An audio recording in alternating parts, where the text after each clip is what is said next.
Hi friends, ఈరోజు నేను కటోరా గోంద్ చూపించబోతున్నాను. ఈ కటోరా గోంద్ని బాదం గమ్ అని కూడా అంటారనమాట.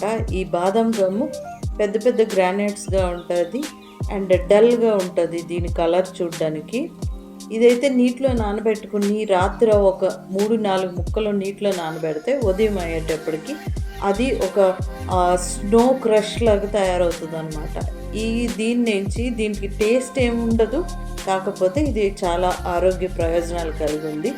దీన్ని ఉదయం కానీ మనం డైలీ ఎప్పుడన్నా సరే ఒక గ్లాస్లో అది వేసేసుకుని అందులో మజ్జిగ వేసుకుని ఉప్పు నిమ్మకాయ కలుపుకుని తాగితే చాలా చలవ చేస్తుంది. ఈ సమ్మర్ సీజన్లో చాలా చాలా మంచిది. ఇలాంటి టిప్స్ యూజ్ చేసి మన సమ్మర్లో కొంచెం ఈ వేడిని తగ్గించుకోండి మీ బాడీకి. అండ్ ఈ వీడియో నచ్చితే తప్పకుండా లైక్, షేర్, సబ్స్క్రైబ్.